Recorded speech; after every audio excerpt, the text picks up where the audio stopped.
So a lot of people have asked me, what is this podcast? I am that reporter. And I realize this is really about exploring journalism, the field that I'm in, the field that is changing, and talking to people that I'm learning from, people that I think are interesting. And today I got a chance to speak to Roy Wood Jr. He's known as a comedian, but more recently he's on a show called Have I Got News for You on CNN. And if you've been following the news, you know there's a possibility we might one day be working together. So we talked about everything from his career goals to what's happening in the industry of journalism. To what else did we talk about, Roy? I'm not here yet. I know. I should have written something down, but due to the time constraints we have, just listen to the podcast. It's a good one. Breaking news. Okay. You said you want to leave comedy to become a journalist. Did I say it like that?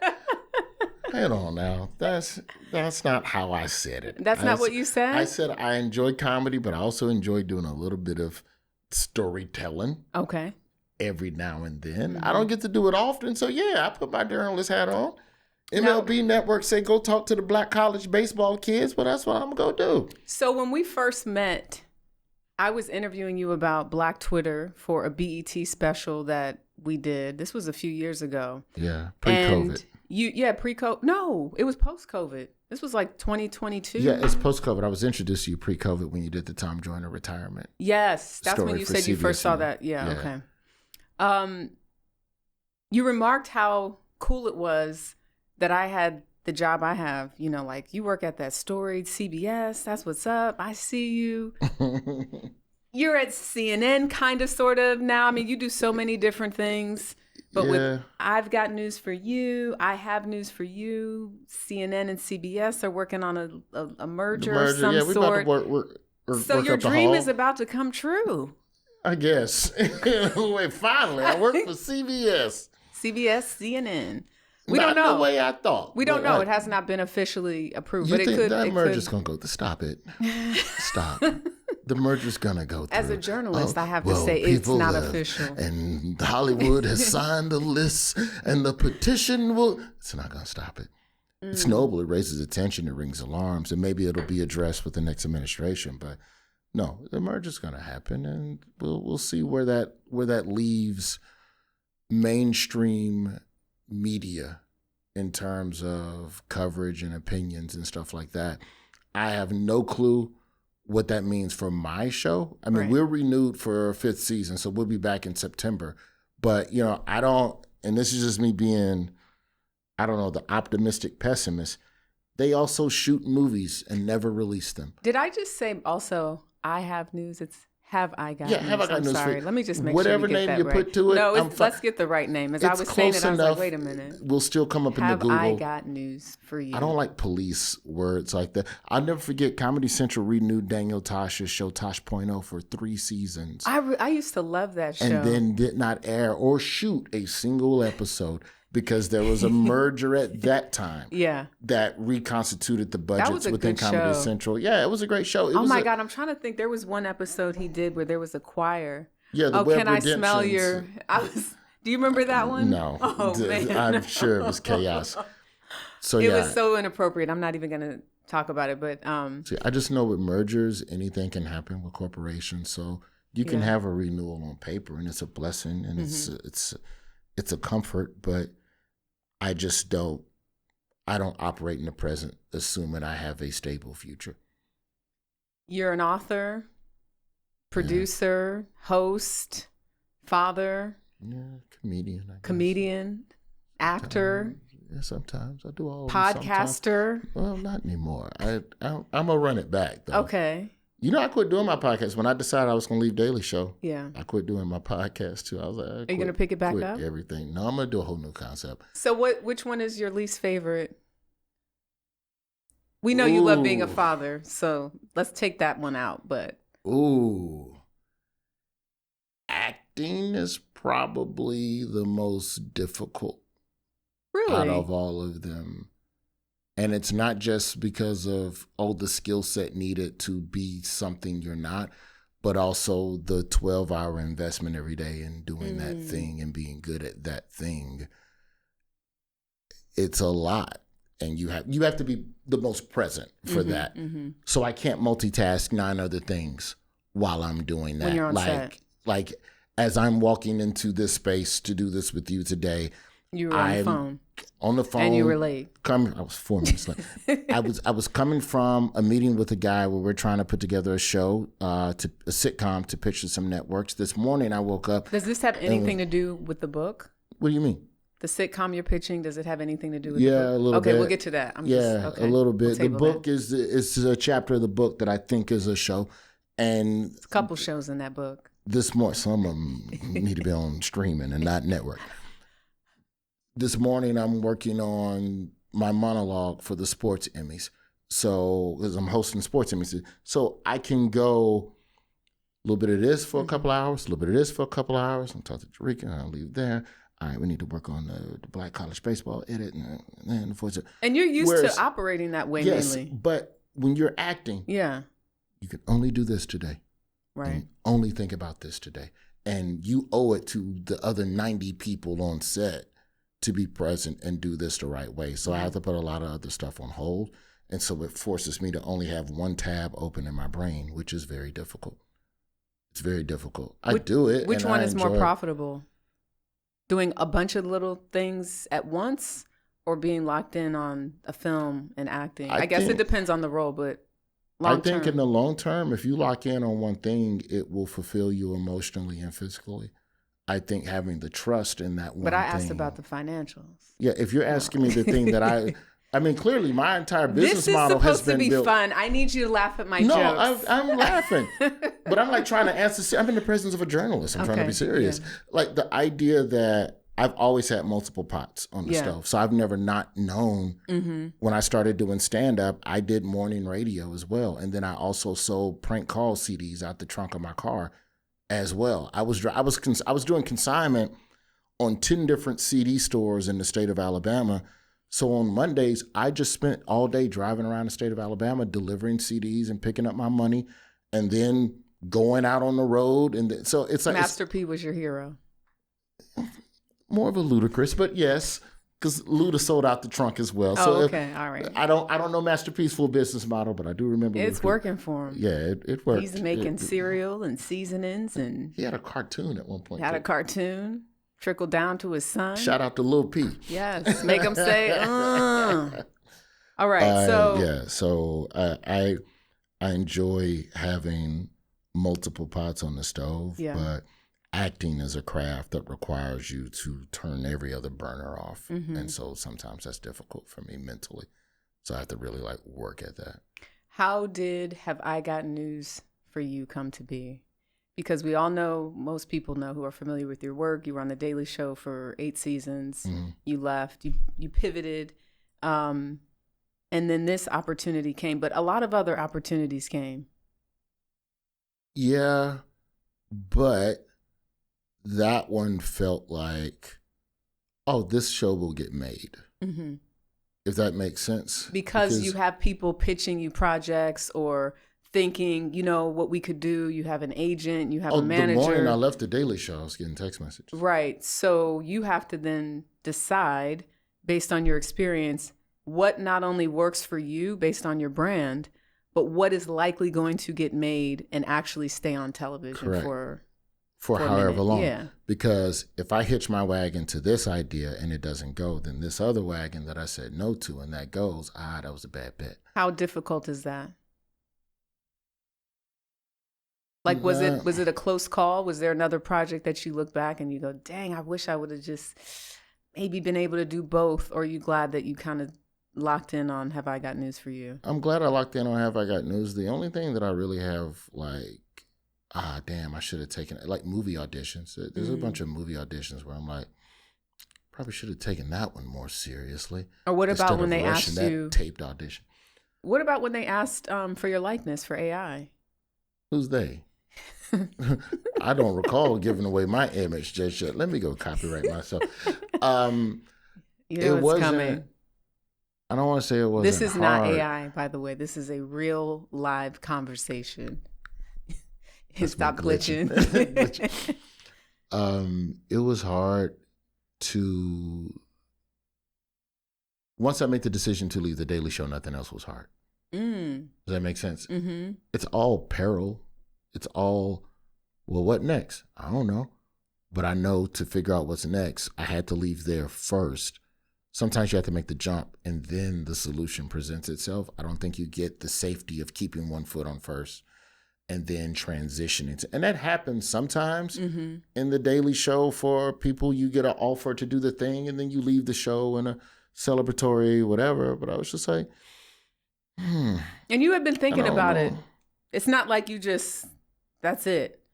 No, it wasn't. 3-6 months out, you were like, I wonder what life could look like if I weren't attached to this show. If the writer's strike never happens, I stay. Okay. The writer's strike is what gave me an idea of, well, what would my life be without this show? Mm-hmm. I have to figure out what I'm going to do next. Do you still watch it? And I'm excited about, I'm excited about, what could I do next? I know. I'm going to have Scott edit that. How's I like, put it on your, did you like it? And then the writer's strike ends and they go, hey, you want to come back to the show? And I'm like, what's the plan for a host? Am I still in the running for a host? We're going to keep looking for a host. We still haven't found a host. But in the meantime, you want to come back to the show? And at this point, I'd had like 5 months of runway of thinking about my life without the show. Mm-hmm. And I was like, I bet you I could do something. And it's an election year coming up. So if there's going to be something for me to host definitively before they make it, before Comedy Central makes a decision, this is the time to leave, because now I get to be a free agent or whatever. And even if I don't land in news satire, there has to be something else that I can do that I haven't had a chance to do yet, be it a sitcom or, I've been wanting to tour Europe and I've started dabbling in that.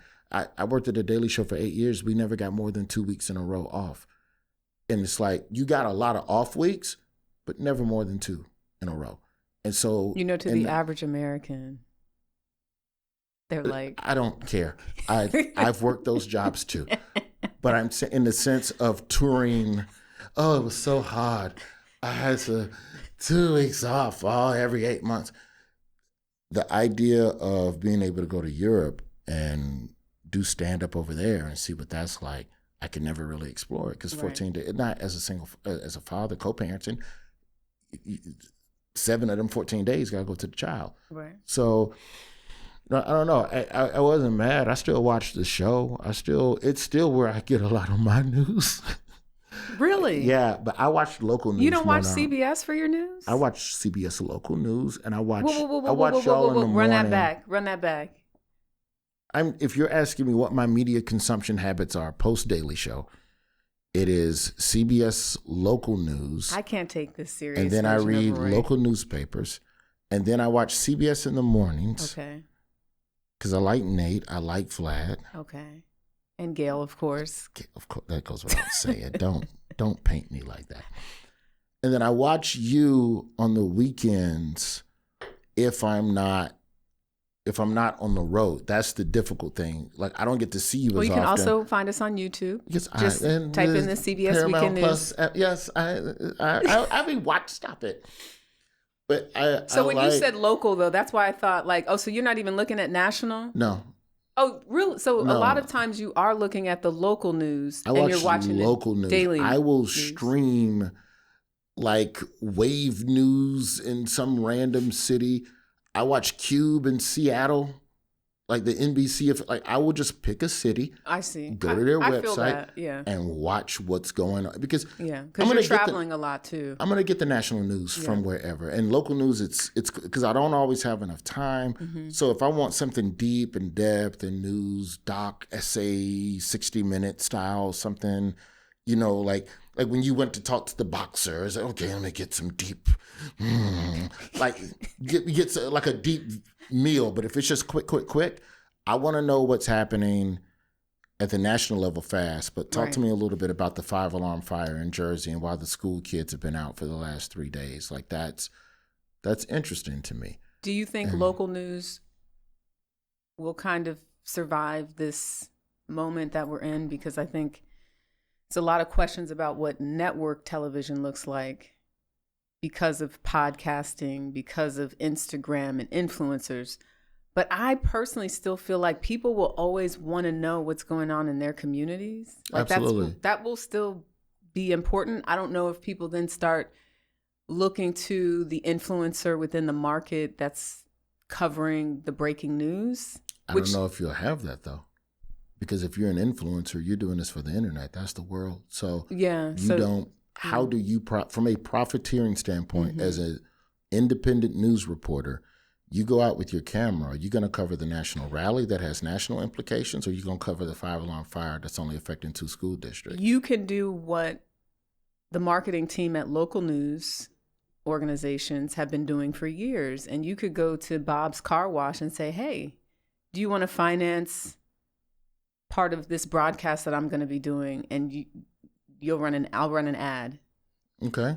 And hey, the local whatever. I mean, if you really think about it, if I was a local news reporter and I'm thinking about doing something that's like, again, I talk about this word super serve, which I got from Tom Joyner, super serving your audience. Yeah.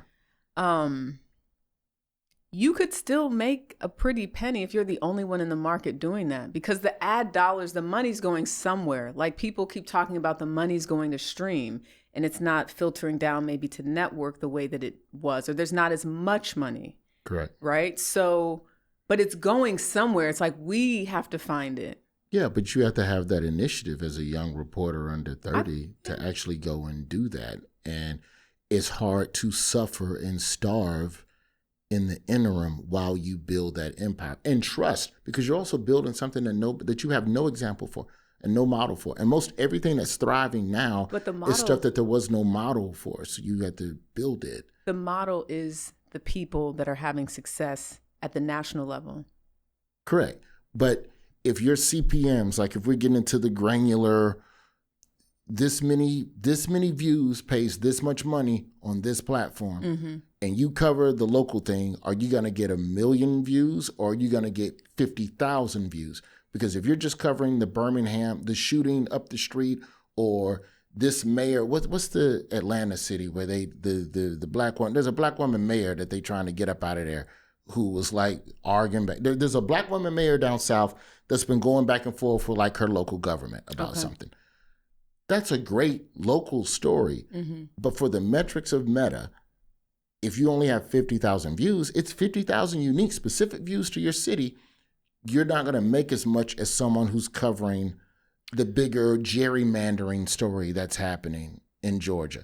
So then you have to go to Bob's Car Wash and go, hey, Bob, I can put you on my 50,000. My 50,000 views is going to be more local people than what that $1 million person is you advertise with. So I'm just suggesting there's a way to possibly do it.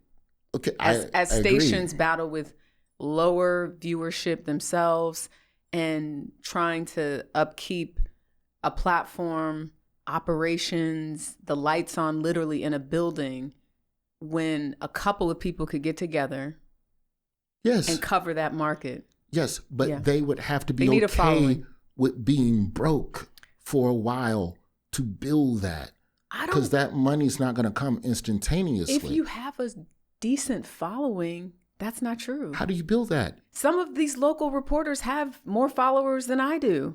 Okay, but then and you're saying they're not monetizing it, and part of they're not now. But from my understanding, if you have at least 10,000, these marketing agencies will listen to what you have to say, because there's money in it. But you got to know how to sell that, and you got to know how to speak into the marketing. I get this many views across this many. I feel like this is the type of conversation we're having over the phone, and I'm like, this is what we talk about in real life. This is what I know. I'm like, this is what we talk about. So like, yes, it could be done, but there is another, you now have to become a marketing exec on top of being a journalist and on top of doing the research. We are now. And go covering the stories. Okay, so yes, it can be done. You're like, well, then go ahead to Iowa and be a local news reporter, Jericka, no, I'm saying then come back you to can me. do that. Like, I think that is the future of local news, because a news station is not going to hire someone and give them the directive to go and do X, Y, Z. And half these news stations are run by people that don't even understand social metrics and how to even reach their local audience on a regular basis. So I think that reporting has to change. I do think it's going to become more independent, more democratized. And I think that the people that actually have focus and a level of give a damn, those are the ones that are going to win. And if you're growing, because also if you're growing and making this bank locally, covering local politics in Central Georgia, isn't the dream of every local reporter to be national?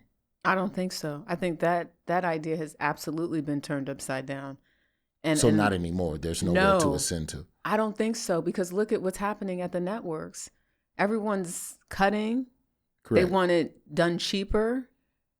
I think at a time when you're young and you're looking at opportunities to travel, perhaps, that's what was attractive, I think, on top of obviously a better salary, but it's not what it used to be. And we have to face the facts. And I think the people that are coming up, the younger people, they're coming up in the age of, oh, wait, I could do this on my own.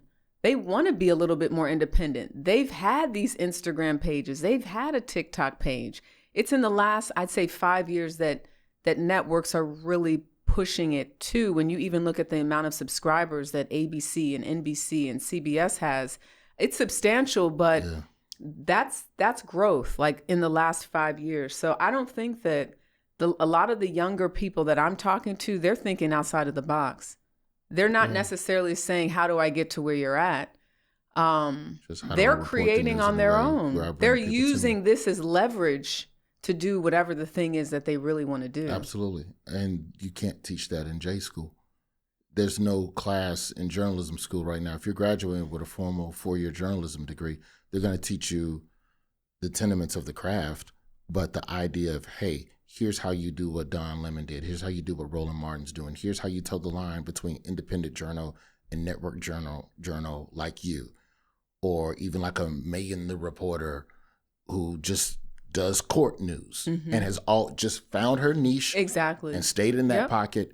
And just, a couple of right national court cases come about, but it wasn't like she wasn't already doing that before, because that was her passion. And so even when it wasn't profitable or wasn't like wildly profitable, there was an investment. There's a young kid, is it Andrew Callahan or Andrew Clanagan? I'm butchering the last name, but he has a YouTube channel called Channel 5 News. I thought that's where you were going. And love Channel 5. It's bizarre. It's informative, provocative. I saw an episode he did on people that like to poop on themselves, like adults. But then he actually has real interviews with, was it Shiloh Buff? Yeah, Shiloh Buff. He spoke with in and out of court over the last. He spoke with Hunter Biden. He got an on-camera interview with Hunter Biden, but asked real questions of that man. And then he'll turn around and be down in Mexico City talking with, not even Mexico City, I think it's across the border from San Diego. They have a place called Cardboard Town or Cardboard City, where they built an Amazon plant and the workers live in cardboard boxes next to the plant because it is the cheapest place for housing. And a lot of the people that occupy this cardboard city were working at Amazon, and most of them were deportees under Trump's ICE deportation policies. So the same kid that's covering people pooping on each other. Right, but he does that. He's in the mud. It's smart because he gets you with some of that, like, what is this? But then you see on his feed, he has some real actual interviews and interesting stories. And plenty of revenue, and he will never need to work at a national affiliate. So to your point, I don't think that's the dream for a lot of people that are in journalism or looking to, I don't even want to say make a difference, but if it's about being well known, if it's about getting more clicks, I don't know what his vision or mission statement is as to why or how he's sort of decided to do it this way. But I definitely don't think that people are looking at the position that many of us are in at the network and going, I mean, I think there's still a desire. I don't want to take away from that, but things have changed so much, and we're seeing so many changes at that level that folks are really questioning, what do I do if this shit doesn't work out? If I were a young journalist under the age of 25, I would be more inclined to study his interviews to find out more about him than I would someone at the network level, because that path is a more attainable trajectory, at least in the next 5 years. If you're a new journalist, you're not going to get hired in the top 10 media market right now. The jobs are too scarce and they're competitive as hell, because you're also competing with all the other people that got laid off in the top 10 markets. So and Roy, from friends of mine that have gotten job offers in those top 10 markets, the money is not what it used to be. I mean, some people absolutely are doing well, but I know for a fact younger and cheaper, and you can do the job, is what's sustaining the loss in viewership and money and ad dollars that they're also dealing with at that level. I think that most journalists could learn a lot from studying stand-up comedians. Because comedy is journalism, and comedians are like these wild free agent reporters. And so you have the ability, if you're trying to structure a new contract, because I know, and I don't know if radio's like television, I've only worked contractually in media, in radio before. Like, I don't count Comedy Central and CNN as journalism. Well, we don't even have CBS radio anymore. Pull out a little CBS radio. That was recent too. That was this year. A couple weeks ago. I think that if you build an audience, networks will come find you, because that's what's happening with comedians. A lot of comedians are building their audiences on their own, and then Netflix and streamers are doubling back and going, hey, Nate Jackson, hey, Josh Johnson, hey, Shane Gillis, you want to come over here and do something with us now? Right. So the network sees value in co-opting the audiences of these comedians that they've worked to build on their own. So if you're an independent journal and you go to this top 10 market, then, all right, I still get the freedom to cover other stuff and do what I want. And for the comedians that I know who have accepted professional relationships with streamers or sold a sitcom, Kev on Stage is a great example as well of somebody who built their own audience, and then BT Plus comes back and goes, hey, come put that on our channel real quick. That's funny, that churchy show. Come be a pastor on our network. Right. He bankrolled that on his own from live shows. So if you have the ability as a journal to make noise, do good reporting, and an audience resonates with you, that's more leverage than anything, than your degree would ever be. To go into a top 10 market and go, hire me, I'm going to give you some legitimacy and bring eyeballs, but you give me the freedom to go do this, this, and this. And so I get the legitimacy of being with the legacy media, and I get the freedom of being, and we both, and that's what's happening in stand-up comedy right now with YouTube and all that stuff. I think that's probably where local journalism goes, is some sort of co-opted relationship. So in a perfect world, would you be a special correspondent on 60 Minutes? Not 60 Minutes, but maybe morning news. I've bounced that around a little bit in my head. It's just a matter of freeing up the time to do it properly, because much like acting, journalism requires a lot of proper storytelling. Like, I love the fact that MLB Network has for the last 2 years sent me out to interview college baseball players at black colleges, and just basically highlighting these are great players. Major League Scouts don't come look at them. Why? And just exploring that question and talking to the kids and seeing the campus and cracking jokes and, learn about the history of the institutions. And it's funny, but it's proper reporting. And I love it. Damn, them some long days. Oh, in the heat. Yeah. And, baseball is an outdoor. I need to cover some gym activities. Right, indoor. So. But it's so, because I know how smart you are, that I could actually see you doing not just the fun, light morning show type of style of reporting, but some serious, hard-hitting journalism. You know what I'm saying? I've thought about it. I just don't know how to approach it. I don't know how to approach it in a way that, because my default is to be funny. And if I'm not trying to be funny, I feel like I'm bombing or I'm sucking or this isn't good. This isn't connecting. And so I don't want to. So I was known originally for prank phone calls. That was the first thing that put me on the map of the country at large. It's in the book. So I went viral doing prank calls like 02, 03. Back when you went viral over email and people would just mail. Don't act like you don't remember. We we ain't the same age, but actually, you old enough to remember email virality. I was born in the 80s. Okay, pardon me. 78 over here. I'm an old head. And I stopped doing them after a while because it felt like I was known as the prank call guy. And I really hated that because I didn't want to be perceived as one-dimensional. But it got you in the door. It got me in the door. But when it became the thing that the only thing people knew me for, I was like, okay, well, and I pulled all my pranks off of the internet. Like, there's some stragglers on YouTube, but like the idea of like purchasing any of my prank call albums, you cannot do that. And I feel like I don't even want the money.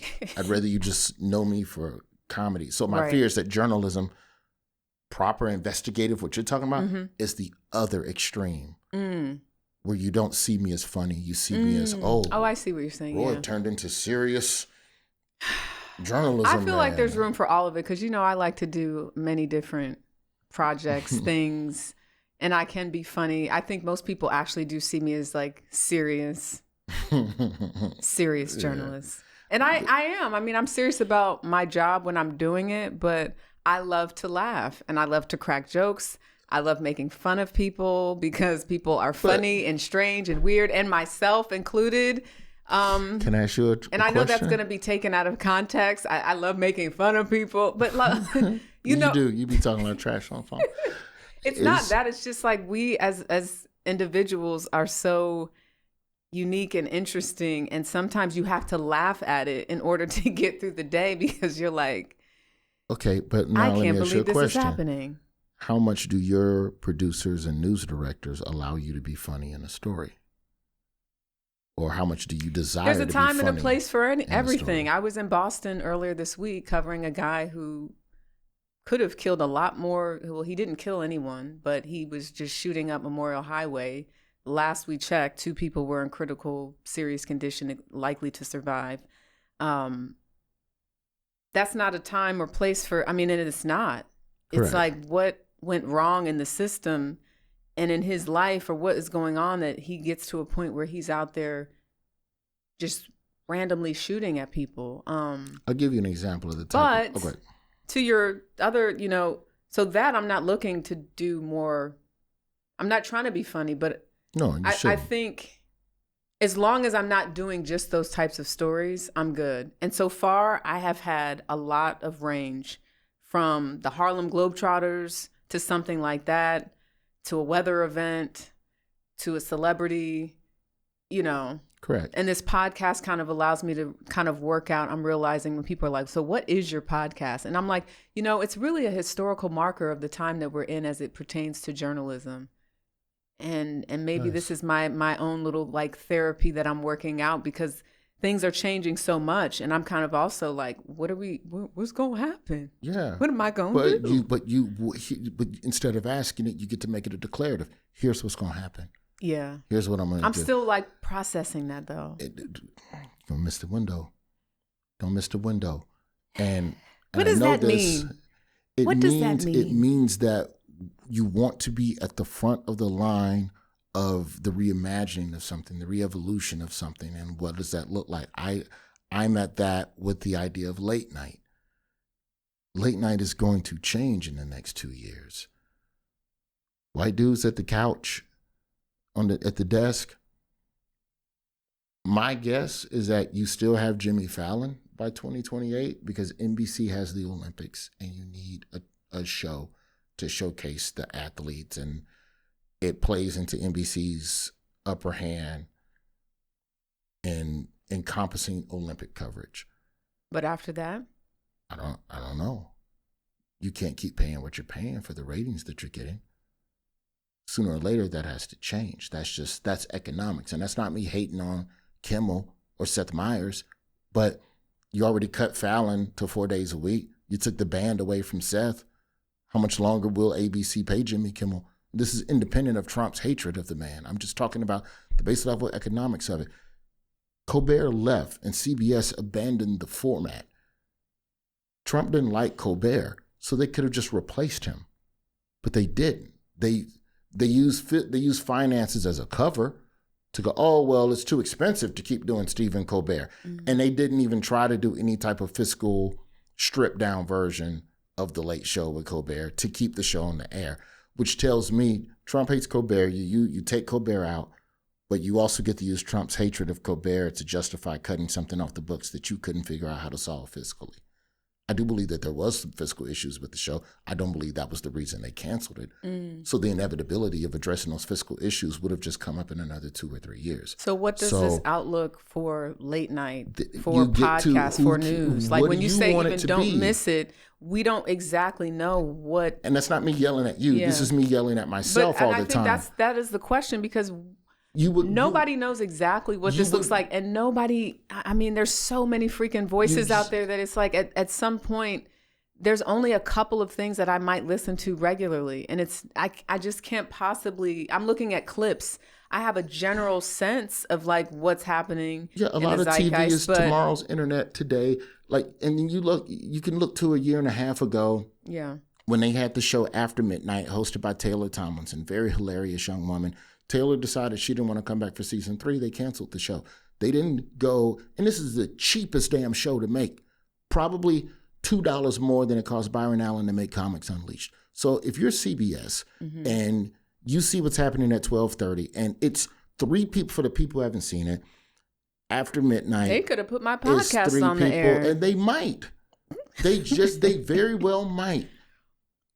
So you have to keep creating. Yeah. So whatever that's going to look like, it's going to be whatever's the most affordable thing that resonates. And in the meantime, until we know what that is, yes, Byron Allen, we'll give you 11:30. And you know what? Instead of putting anything on at 12:30, we'll give that time back to the affiliates. You can air a college football highlight show or an air fryer infomercial or something. So whatever it is I'm creating or thinking of, Byron Allen's no different than anybody else. He's a man who took his own money and created something that was cheap to produce and resonates, and he sold it.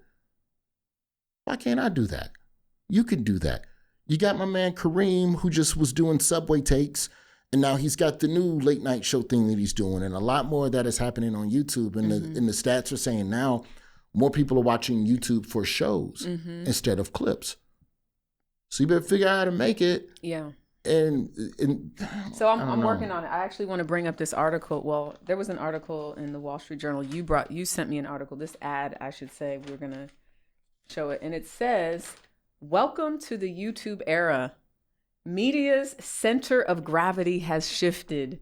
And at the center of this shift are YouTube creators. They're the new networks and studios, the most trusted voices in media. Their fans are watching literally by the billions, and they've carved out their place in YouTube's as the future of media. For marketers, that means views turn into value.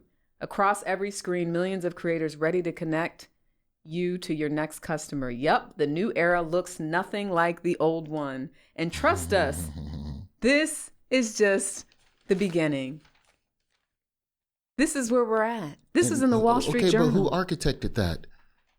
Who architected Call Me Daddy? She did. Yeah. She didn't meet some agency or some exec who goes, here's the show we're thinking. Because that's how they made shows 20 years ago. Hey, Jericka, I got this producer. He makes shows. We think you'd be a good host. Let's get together and think of an idea. No, she did that on her own, and it grew. And then somebody said, hey, come do that over here. Right. There's your money. Oh, I can't wait till one day somebody does that. Well, yours is going to be. Just keep going. Keep going. Everybody's getting a house. Mom, Dad, I'm going to get you a house one day. I see. Hey, wait, let that Mom, hold Dad, that for a second. You can't give everybody a house now. Mom and Dad for sure. Your family, they got to get back together. I don't know if your parents divorced. No, my parents are together. 44 years. Okay, Put Mom some and respect Dad. Okay, on their names. Okay, you said they were okay. Come on, you spoke to Ronnie. Don't act like you didn't call into his radio Ronnie show. About his you women. Always call into his radio show. I do. I talk to your daddy all the time, but I don't ever ask him what's going on with them women.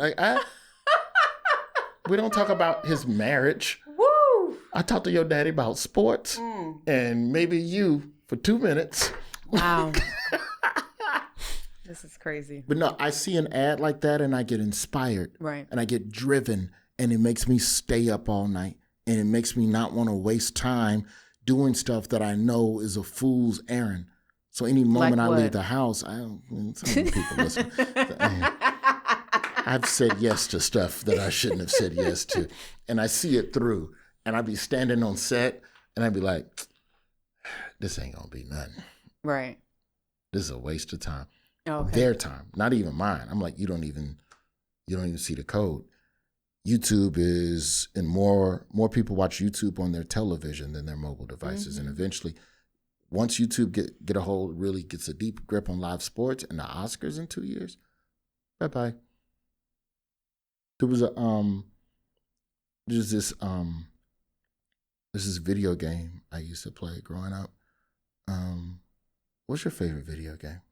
Like, just in the beginning, I would say it was Pac-Man.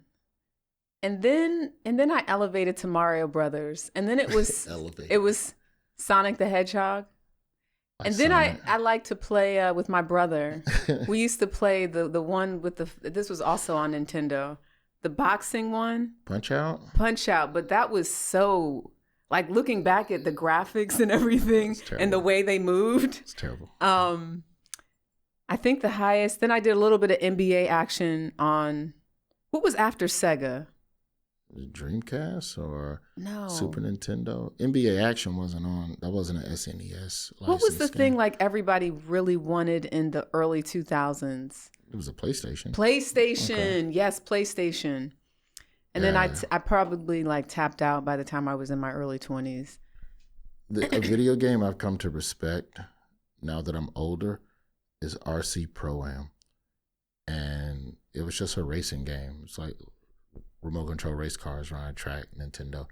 And if you were losing in the game, there was a glitch where like the game would make this chirp sound, like,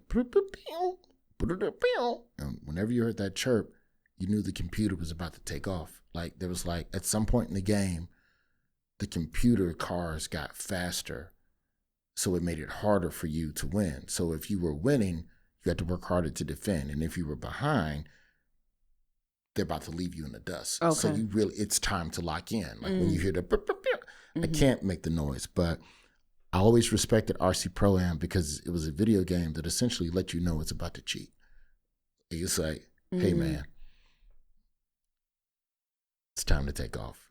And this is part of the game. And you condition to go. It's just what happens. Right, it's time to lock in. Yeah. This game is getting ready to cheat. Or I don't know if it's programmed like that or not, but yeah, whenever I heard that chirp, I just lock in.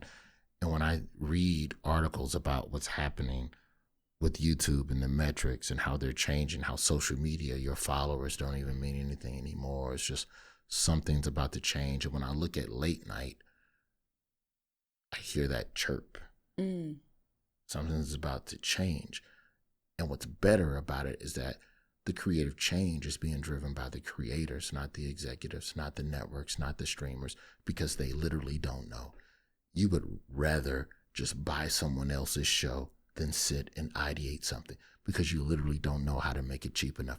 You would rather just not put another show on at 12:30 because you don't know how to make something cheaper than after midnight, or you just don't care to, whatever it is, it's telling me that you're not driving creative anymore. So that means it's open to me. It's open to you. How important will live events be in this moment? Paramount. Live events are the only thing that drive views to television right now. Right. And that's why the news still matters, which is also why CNN has been killing it in the ratings lately.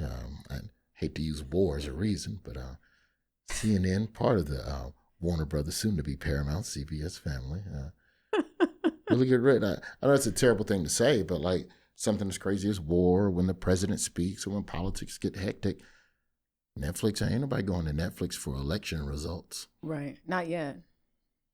Damn, I gave him an idea. I mean,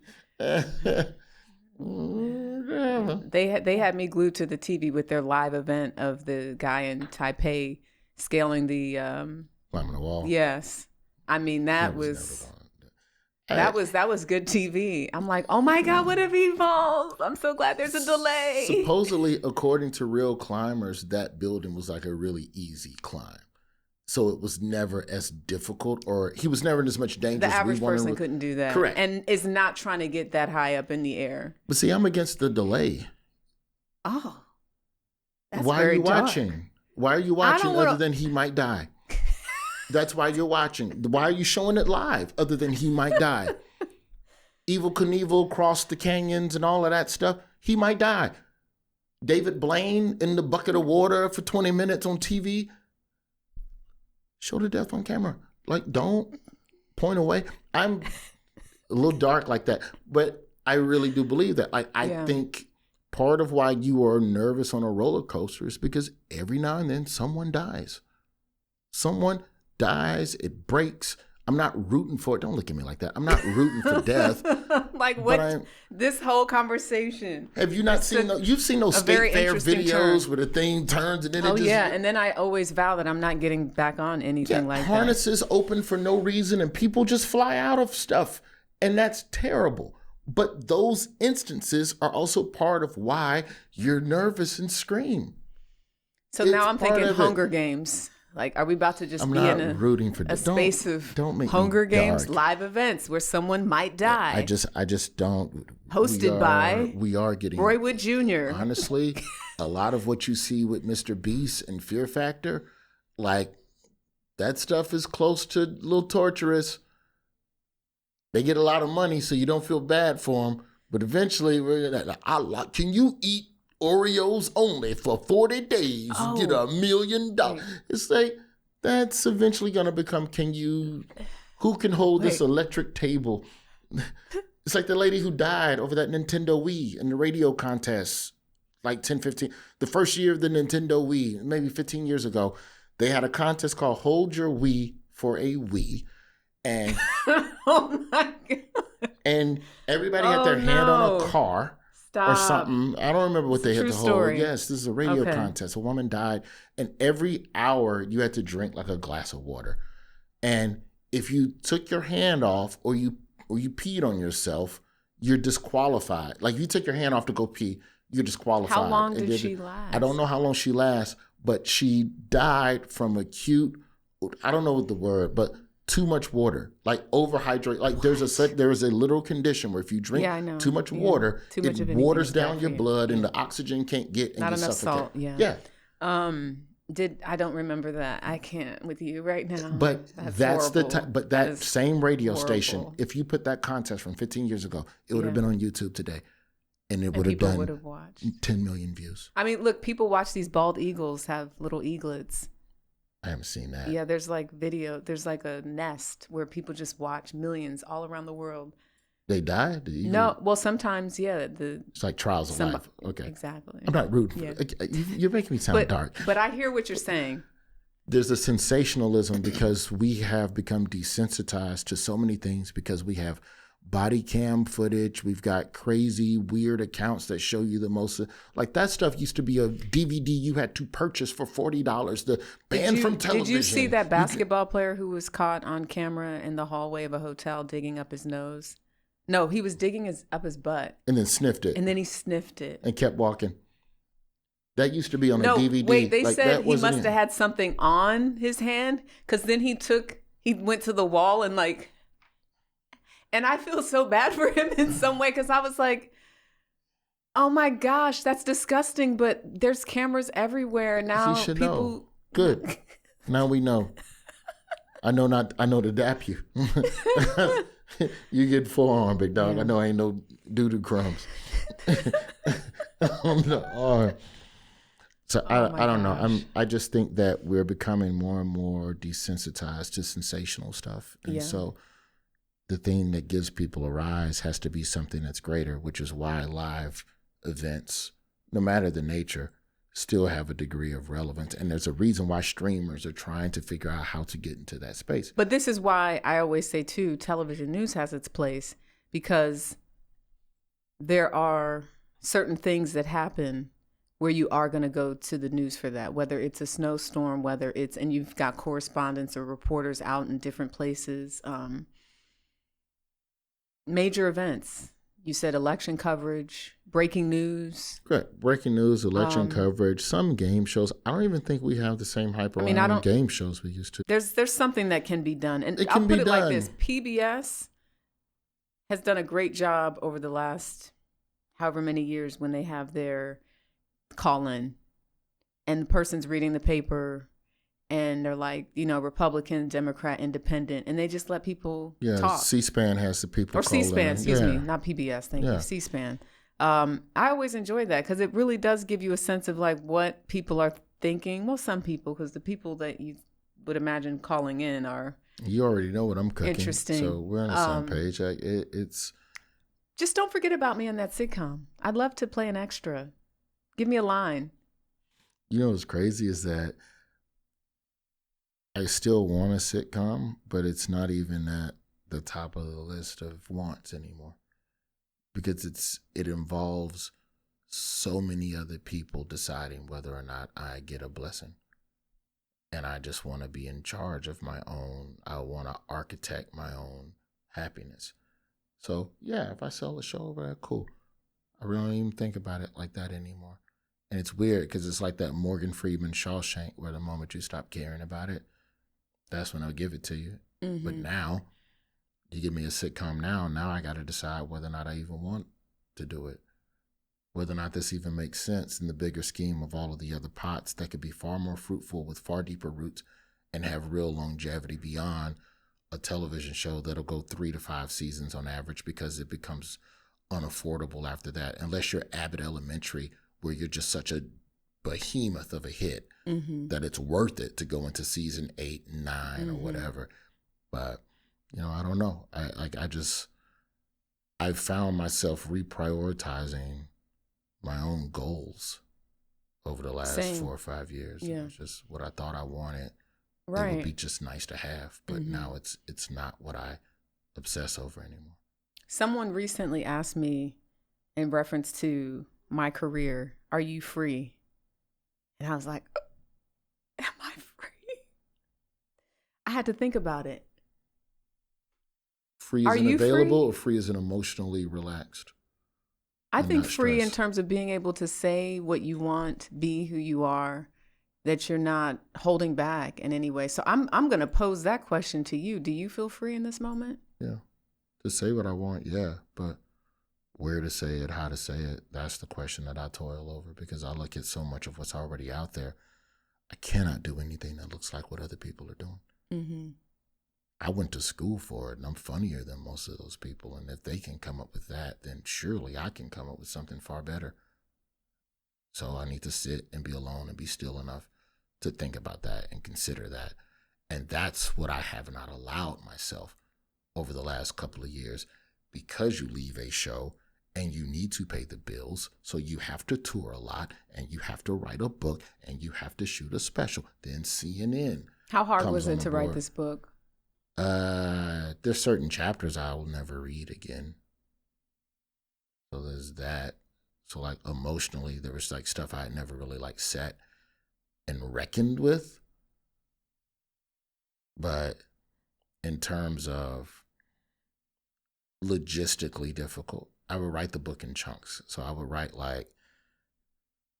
for 3 weeks at a time and then stop for 2 or 3 weeks, reread what I wrote, and then write a new chapter or whatever. A lot of the book I did recordings and then had the recordings transcribed, then went back and looked through the transcript and reworked it, because I wanted the book to feel like I was telling a story and we don't write the way we talk. So I wanted to talk first, but then I had to make the transcript read the way we read because we don't read the way we talk. That makes sense. The conversational prose and how you construct a sentence.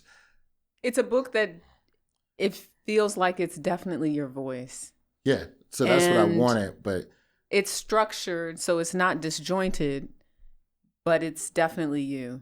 Okay. Then mission accomplished in that regard. So walking down the street, like taking a walk up the West Side Highway and literally just saying out loud how I felt about my dad. I'd never done that before, maybe in therapy here and there, but most of my therapy wasn't about my relationship with him or lack thereof or the oscillation of respect to disrespect between he and I. So, but you talk about your dad, you talk about your career, fatherhood, your relationship with your mom, dead friends. Yeah. You really get a better sense of sort of what makes you you, but how you're also able to laugh at some of it based on your experience. It's like a coping mechanism, which I find, I mean, that really is what comedy is. We can call things out, laugh at it, and realize, I mean, if it's like laugh instead of cry. Yeah, that should be the name of your next tour. Laugh instead of cry. Did somebody already do that? No. I feel like didn't Kevin Hart have something that was similar? Laugh at my pain. Laugh at my pain. But same idea. Jeez, laugh instead of cry. Comedy encyclopedia. There I'm you so go. Embarrassed. I knew you would come up with the answer. Hard to write logistically, no. Okay. Hard to write emotionally, yes. Because you also have to like think about, all right, well, what lessons did I not get from him? Right. Okay, well, who did I get those lessons from? Oh, those dudes. Okay, so let me tell those stories. And some of those aren't necessarily the happiest. Mm-hmm. I might try to tell it in a funny way, but at its core, they're not all very funny stories. But it was a pleasure to write, and I'm very proud of it. And, you know, a lot of it started originally just as, I don't know, it was just going to be a Word document for my son. Like, when I die, here's a SD drive. Good luck finding a computer with an SD drive. Like, leave a video. That's the best way. Leave a video. Okay, but how? Like, whatever the technology is now. I know, but the video on YouTube should be around. I know our time is coming to an end. Imagine if your granddaddy died and he left you a VHS tape. How you gonna watch that right now? It'd take you 2 weeks to get a VCR and some AV cables. Damn. I do still have some VHS tapes. I have some like VHS tapes of when I played basketball in high school and track. My dad made them. Oh yeah. I was annoyed at the time, and I didn't understand how incredibly amazing this was to have. My dad put like Aaliyah background music to it. At first you don't succeed, try again. And let me tell you, he made Ronnie D. He made videotapes for my entire basketball team. VHS, here you go. Here you go. Gift. My senior year. And it was all of our highlights. And it got everybody in there. Even the people who were on the bench. If he got you in you were in the video. But I didn't mean to cut you off. No, it's okay. Yeah. Really quickly, this will probably drop at the end of May, but a lot of people are talking about the Kevin Hart roast. Oh yeah, from earlier this year. Yeah. What did you think? And I'm just gonna leave it there. What did you think? Roast or roast. People gonna say crazy stuff. I do think that it's getting some people are bringing up some valid. The issue with roasts is that none of these roasts are done by people that actually know and have a relationship with the person. So yeah, I can pretty much assume that if you're white and you doing darky jokes, that that's what you think about and obsess over all the time. It ain't a joke I laugh at. I'm not gonna laugh at George Floyd. Yeah, whatever. There were definitely some moments in there where I was like, ooh. Yeah, but I was so proud of my soror, Cheryl Underwood. Go girl, you go girl. Zeta Phi Beta sorority. You know where a lot of this started from though, right? A lot of this started from when Comedy Central did the Chevy Chase roast, which, as it was told to me, was one of the first of that new era of roasts from about 15 years ago. So many of Chevy Chase's friends did not like him enough to show up to the roast. So Comedy Central got random comedians from the network to do the roast. Yeah. And it was such a hit. They were like, well, who cares if it's a friend or not? Would you ever do a roast? No. Absolutely not. If I could be in charge of who's on the dais, maybe.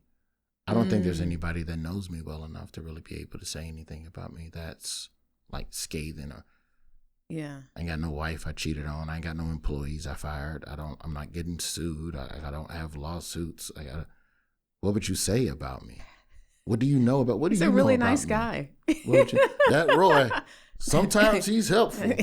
Sometimes he be late to the podcast.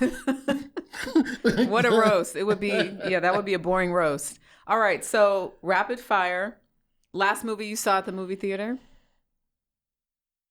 Let me ask that. My movie, Outcome, with Keanu Reeves. That's on Apple? Yeah, but I said theater. Oh, you mean like a theater release? Come on. You didn't see The Devil Wears Prada? That's a date movie. I took Journey. Exactly. My parents saw it. You have to go with a woman. That's another conversation. But no, I didn't see that. Well, moving on. You're taking too long. We have like 30 seconds left in this lovely studio. What are you looking forward to most this year? Hanging with my son more now that I'm not touring this year. Favorite podcast? Right. Come on. After your podcast. No, what is the name of this podcast? It's Jericka and journalism. Oh my gosh, it's called I Am That Reporter. It's Conversations with Jericka. Oh my gosh. I enjoy The Right Time with Bomani Jones. Oh, okay. I like Bomani Jones. There's another brother, Big Bank. He does a podcast called Conversations. He asks his guests are like not the typical people that most people would know of in that world, in the rap world. But okay, I'll have to check he does. It's more rap world and street life, but he asks really interesting questions. He's a great interviewer. AZ's Do or Die or Drake's Iceman? Iceman. Whatever the question is, I don't know if the answer is ever Drake. Oh. For song preference. Like, okay. I just didn't grow up in that era. That's not. You know AZ has a new album? I'm 47. I just can't name a Drake song past Young Money. I said AZ. I know AZ. Okay. AZ, okay. yeah. You're still on Drake. Okay. Visualize the realism of life and actuality. Tell the people where to find you. Status depends on salary. Okay. My name is in the description. The what? And then you die. My name's in the description. Google me. My name's Roy. Check out Roy's new book, The Man of Many Fathers. I'm like the first Roy. When you type in Google, you type in Roy. Oh, really? Yeah, I'm like one of the top 3 Roys. Awesome. Yeah. Roy, thank you so much. You're the greatest. We can argue later. I appreciate you. That's my latest episode of I Am That Reporter. Thank you so much for watching. Please, please, please make sure you like and subscribe. Any suggestions? Subscribe and like. Yeah, mix it up. Subscribe and like? Yeah. Like and subscribe? Don't everybody say like and subscribe. Oh, subscribe. Say subscribe and like. Subscribe and like. Yeah, that was good.